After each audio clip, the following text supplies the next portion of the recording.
In this book, Mallory officially decides to leave the Babysitters Club series. The series ends in 6 books, so she got out at just the right time. Argo Funk Book Review, Argo Funk Book Review. This book was written by Suzanne Wein.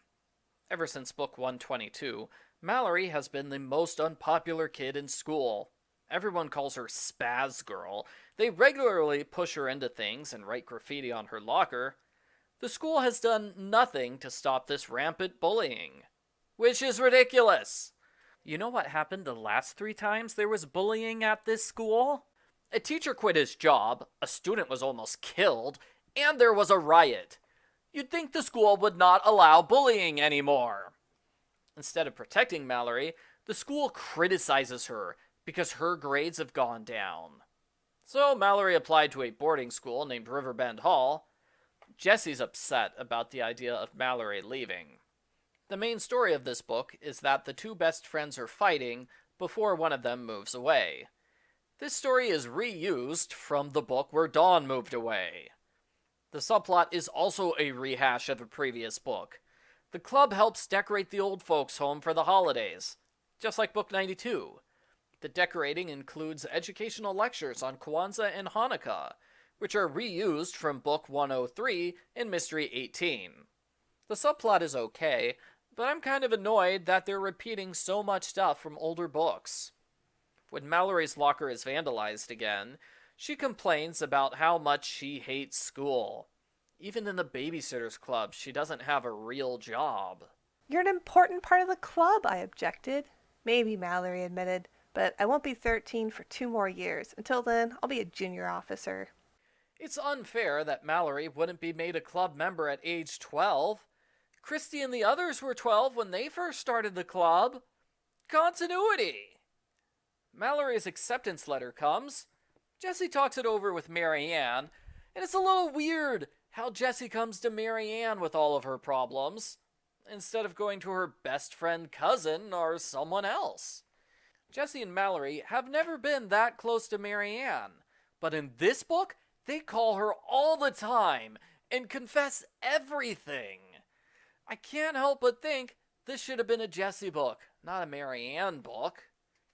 Jessi thinks it's cowardly for Mallory to run away from her problems, and Jessi encourages the Pike kids to be mean to Mal. Jessi herself is terribly mean when Mallory arrives. I'm pretty sure treating Mallory like garbage isn't going to make her want to stay here. Mallory officially decides to go to Riverbend. Mary Ann thinks of 5 times that somebody's left the Babysitters Club for multiple books. That's happened 5 times. It's a story we've seen a lot. It's actually 6 times because Mary Ann doesn't include Dawn's trial separation. The club wonders how to get Mallory and Jessi to become friends again. They decide to schedule both girls for the same babysitting job. That way, they'll have to talk to each other. The sitting job goes badly. Well, forcing the girls to talk to each other didn't work. Next, they decide to force the girls to talk to each other. This time at a party. Jessi's having a party with her dance friends from book 115. Jessi, did you learn nothing from Claudia's big party? Having a party with the Babysitters Club and 4 other people is guaranteed to be a disaster. Sure enough, Jessi gets mad when her dance friends are happy for Mallory. Mallory runs away from the party. The Babysitters Club wonders who they will pick as a new member to replace Mallory. There are 3 choices. Emily Bernstein is too busy, Erica Bloomberg is too much of a know-it-all, and Renee Johnson is too immature. Plus, I have no idea who she is. I find it weird that no 7th graders are considered for the position. Why are 12-year-olds getting overlooked? Since when is Erica a know-it-all? Why can't they hold open auditions like in Mary Ann's last book? At least a dozen kids tried out for a summer babysitting job, so there should be no shortage of candidates. And also they should make Abby's sister Anna an associate member. That would be an easy solution. The club puts almost no effort into picking Mallory's replacement. They decide to simply not replace Mallory. Mallory's upset to hear this. Is she so unimportant to the series that they won't even bother to replace her? Yeah, pretty much. Mary Ann convinces Mallory's siblings to be nice to her, and the holiday party's a success. Mallory and Jessi both call Mary Ann to complain about each other again. Mary Ann finally puts her foot down and solves the problem. Forcing them to talk to each other didn't work. Forcing them to talk to each other didn't work either. What's the solution? Forcing them to talk to each other. Good idea, Mary Ann. Mary Ann makes them sit down and talk. Mallory confesses she acted strangely because she can't bear the thought of leaving Jessi behind. She loves Jessi too much. Everyone cries and hugs. The book ends with an all-day We Love Mallory party.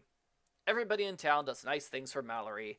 Henrietta Hayes gives her an award. The kids put on a play for her. There's shopping and a movie date with Mallory's semi-boyfriend Ben. Jessi gets tickets to the greatest Broadway musical of all time, Cats. Meow. The end. Post-book follow-up. This book is mostly Mallory and Jessi fighting. It's unpleasant to read because the fighting is mean-spirited. Jessi is so mean to Mallory, it's hard to believe they were ever friends. Jessi is meaner than club rival Cookie Mason has ever been. The book would have worked better if it went the emotional route. I would rather have sad Mallory and Jessi than have them fight constantly. The book did not feel true to those characters or their personalities. It also felt untrue to Mary Ann. I'd say it's a book where everybody acts out of character because the story needs them to act a certain way. Since this series has been going on for so long, there are plenty of examples to show why they're out of character. Jessi and Mallory had the exact opposite reactions when Jessi moved away in book 115. Mary Ann should take Jessi's side in the argument because she acted like Jessi when Dawn moved away. The sixth graders have never called Mary Ann about their problems before. Mary Ann was stuck in the middle between Christy and Dawn at the start of the series, and that worked so much better. I think this book could have worked if it was more emotional and everyone was kept in character. Make it more like Goodbye Stacy and less like Dawn's Family Feud. But even if all the emotions and motivations were worked out, there's still the problem that Mary Ann shouldn't be the narrator. Mallory moving away is not Mary Ann's story. It should be Mallory or Jessi's story. I think two things worked well. I felt legitimately bad for Mallory at the start, before all the Jessi stuff kicked in. And the part about replacing Mallory was fascinating to me, considering that it's 3 pages at most. So I give this book a point for both of those above average elements. I give Babysitter's Club number 125, Mary Ann in the Middle, a 2 out of 10.